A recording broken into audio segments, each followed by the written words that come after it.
Little chip from him. Hi guys, how's it? Goeienaand julle. To my Afrikaans speaking followers, kia ora. To any Kiwis that follow me. And thank you guys for your continued support of this channel. My fans that have come over from TikTok, I appreciate your continued support. And all the other content creators over on TikTok, man. We've got a nice little community over there. We're trying to bring it over here. I'm trying to show these youngsters the way and how not to screw up like I have in the past. But yeah, guys, it's like I really even need to say anything. If you're not hyped up for this game this weekend, you're on the wrong channel. Maybe you aren't. Maybe let me help you hype up for this game. I mean, this is, to me, the greatest rivalry, not just in rugby, but in all sport. The Springboks, the history, whatever you feel about this, the simple black jersey, and the legacy that it carries. These are the two biggest teams. This is, to me, the biggest international game there is, period. The end. This is like Ali Frazier. This is like Tyson Holyfield. This is the two biggest boys on the playground going at it 80 minutes. Ellis Park, Johannesburg, Emirates Airlines for obvious sponsorship reasons. But we've got these lineups. We have to go ahead before we even get into these lineups. Do we even really need to talk about the last two times these teams played?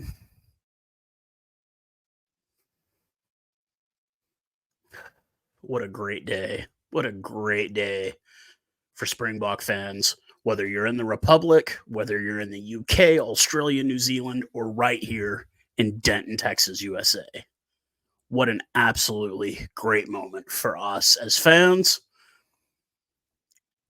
Let's keep it going. Let's keep it going. Obviously, the controversy around the lineup, we'd gotten a lineup at the beginning of the week, as the Springboks are notorious for. And we were without the services of the boogeyman who lives under the beds of children who do not eat their veggies or brush their teeth. Yes, we're talking about Eben Etzebeth, soon to be the most capped Springbok in history. And we're kind of like, whoa, Salman Murat out. Artie Sneman out. I finally found out what John Klein's deal is. Apparently it's like an eye injury or something. Obviously Franco Muster out with the broken leg. And we're like, what are we going to do at lock? What are we going to do at lock? Well, after a couple of days, the lineup got revamped. Eben returned to it. But before we even get to that, we've got to get to our welcome team, the team we are welcoming. And that is the currently third-ranked All Blacks of New Zealand. They are coached by Razor Robertson. This is his first year. He currently has a record, I believe, of 4-1.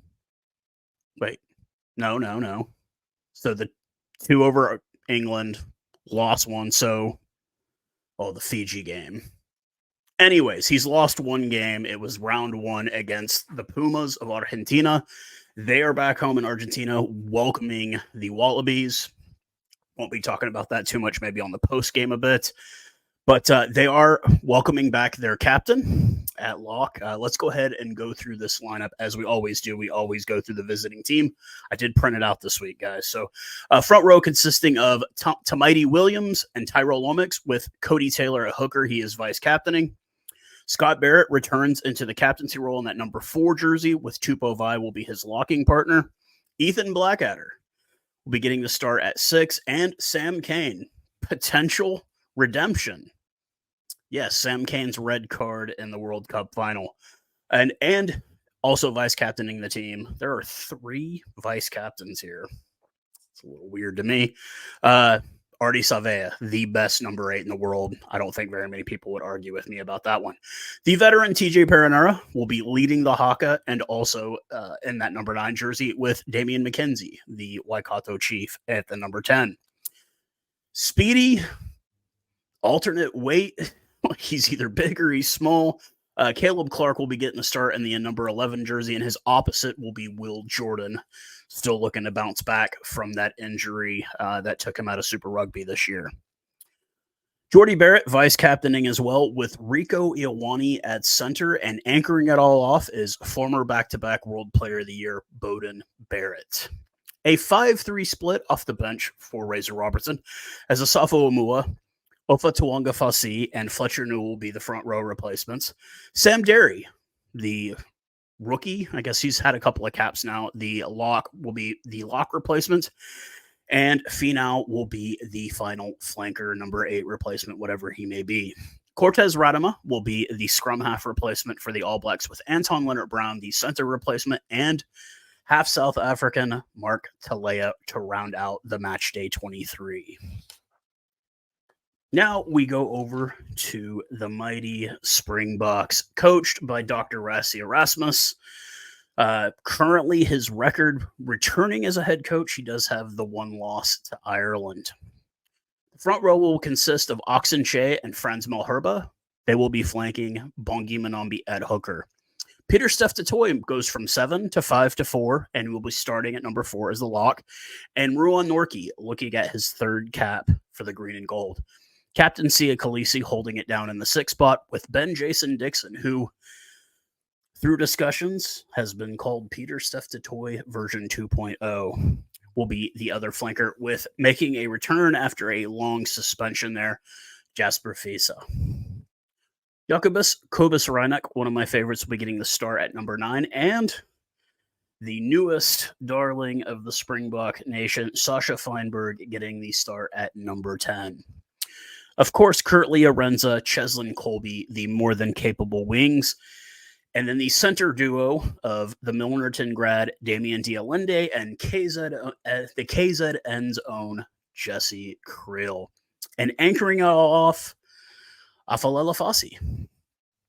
A 6-2 split off the bench will find Malcolm Marks, Gerhard Steenkamp, and Vincent Koch, the front row replacements. Eben Etzebeth replaces Marco van Staden in the number 19 jersey, with Elrin Lowe and Quagga Smith there to close it all out for the forwards.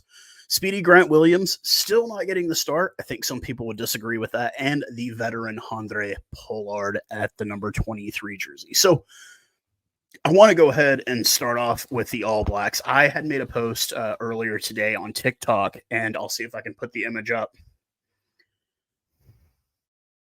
I pretty much could have predicted this lineup. I did on Monday. I cannot recall a time in history where I remember the All Blacks having this little depth. It's literally the same team every game, minus 1 or 2 guys. Now, you could say, well, we did that against Ireland. Yes, we played the same lineups 2 games in a row, and we saw what it gave us.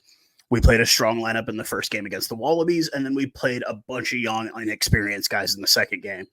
Now, you could say, look, the All Blacks haven't had that opportunity yet, and I could agree. They've gotten to play England, and they've gotten to play Argentina. You don't count we don't want to count the Fiji or Portugal games. Those don't really count. Well, they do that when they play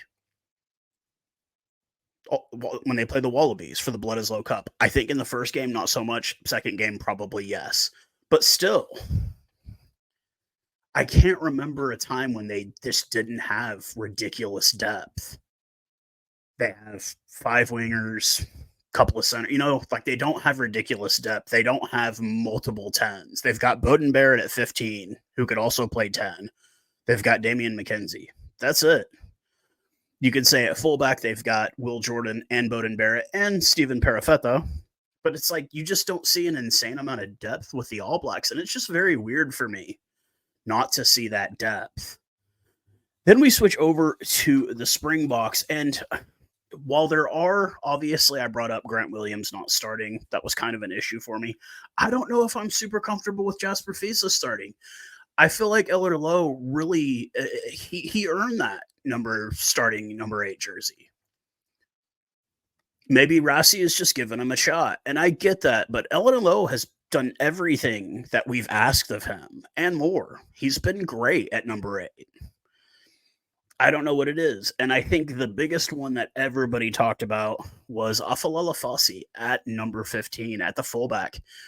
Look, the guy's got speed. He can kick. He's good under the high ball. He's working with Philly. But his defensive abilities are just not there. And it was even brought up in the press conference with Coach Rassie Erasmus, where it's like, he's like, I trust him. He's going to blossom. It's going to happen. He is the man. And it really just makes me wish we had Damian Falemsa, because then there'd be no debate. Because the fact of the matter is that's Damian Falemsa's spot. And when he comes back, it's his spot. He'll have to earn it back, I'm sure, just like everyone else does. But for me, it's like, I just don't know, especially with the back line that he's going to be going up against. I mean, he's going to be going up against a former World Player of the Year, a Breakthrough Player of the Year, Rico Awani, who also himself has defensive issues. I'm sure I can already feel my Kiwi fans saying something about that. But it's like, it's not like he's going up against schlubs. I mean, Caleb Clark is world class. Will Jordan is world class. Mark Talea is great. We're really going to need to see his defensive ability to play in a game like this. Now, I will go ahead. It's kind of a split. You get on the social media and it's 50-50. Some people are saying the All Blacks win. Some are saying the Springboks win. I think, and we've all seen the Sir John Kerwin little cuts from the breakdown, and he's just saying like outlandish things. And while I have a tendency to agree with people who downplay him, like he's crazy, whatever, this is the All Blacks.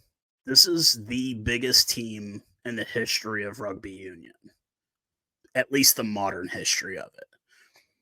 Those of us who have followed this brand or have done the history on the brand of the jersey that I'm wearing, we know that there was a point where we were dominating them a lot. The professional era, not so much.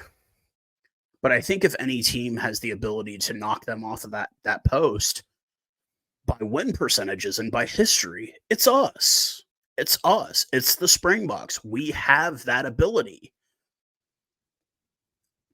Ireland is doing well right now, but they're not on the same echelon. I know the Irish fans get mad about that. Do this for like 30 years, because that's what we've both done. The All Blacks have done it. The Springboks have done it. Now, this is an opportunity this weekend. You guys saw my video about why we don't get the same treatment. This is that opportunity this weekend to silence the doubters, to let them know we are the number one team in the world. We are the defending World Cup champion for a reason. We're not going to be able to beat them the same way we did in the World Cup final. We're not. We're going to have to take chances. We're going to have to go wide. We're going to have to trust our boys to go out there and win. It's going to be a capacity crowd at Ellis Park. I will be live over on TikTok. I'll leave the link. These are the games I think we as Springboks and All Blacks fans, they're just as ready. They're just as ready for this one. And I'm ready. I'm ready. These are the games that we live for as Springbok and All Black fans around the world. The two top teams going at it head-to-head for 80 minutes. The last man standing. We know what's riding on this for both teams. Do we continue you guys waffle in between World Cup speeches? Do we continue with the All Blacks are the greatest team of all time speeches? Or do we go out and silence the doubters?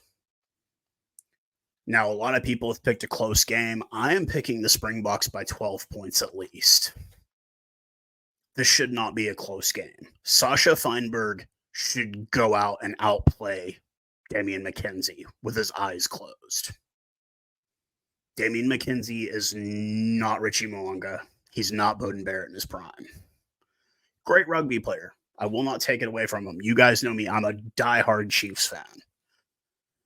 But at test level, we need to remind everybody in the world why we're number one. And this is an opportunity to do that. To go out and remind everybody that we're the best team in the world. So, like I said, 10 a.m. Central Standard Time start here in the U.S. I will be going live for it. We'll do a post game like we always do. And I hope wherever you're watching from, whether you're at Ellis Park, you're with your family, doing a braai, because that's what South Africans do. Thank God it's not 10 degrees in Johannesburg like it is. Yeah, getting snow. Snow in Cape Town. Who would have thunk it? But you're with your family, you've got food, you've got a roof over your head. I don't want to jinx anything, but I believe load shedding is over. Wouldn't that be nice? Wouldn't that be nice? It'd be one less thing anybody can say they can talk about because load shedding is over. But it should be a great game. And go Springboks. And we'll see you guys again very soon. Cheers, guys.